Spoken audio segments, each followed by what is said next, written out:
Sorry, as DJ.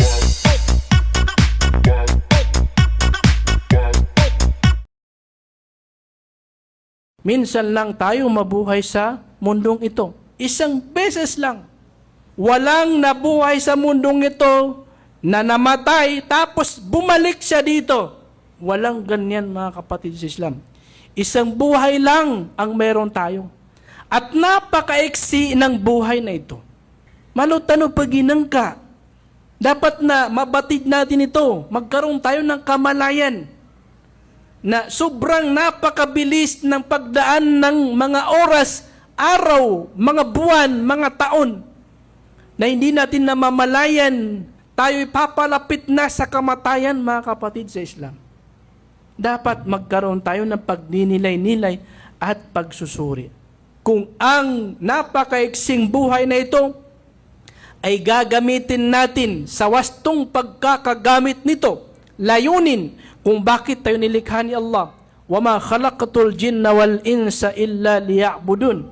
At wala akong dahilan, sabi ni Allah Ta'ala sa Suratul Dhariyat, at wala akong dahilan kung bakit ko nilikha ang mga jin, mga engkanto, at ang mga tao, maliban na lamang na upang sila ay sumamba sa akin.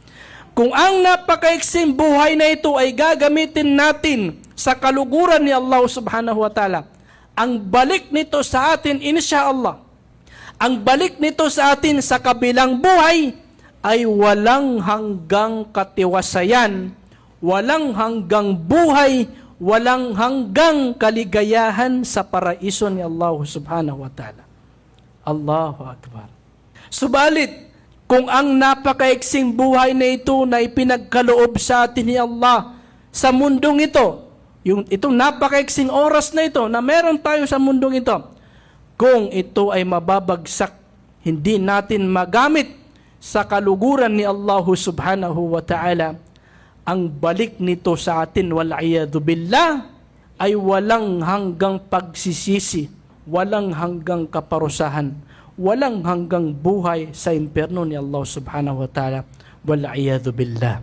Kaya mag-isip-isip tayo mga kapatid sa Islam.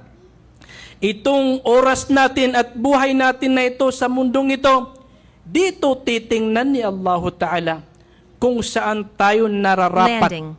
Sa paraiso ba o sa impyerno ni Allah Subhanahu wa Ta'ala sa kabilang buhay. Pagnilay-nilayan natin mga kapatid. May nakapagsabi noon na mahirap daw maging bulag. Pero mas malungkot daw yung hindi ka naman bulag pero wala ka nakikitang maganda. Sana araw-araw ugaliin natin na pansinin yung mga kakilala natin, yung purihin yung mga tao sa paligid natin. At kung may kasalanan sila, humanap tayo ng maganda para mapatawad agad natin sila. Tandaan nyo, wala talagang pakinabang ang mata kung ang puso hindi nakakakita.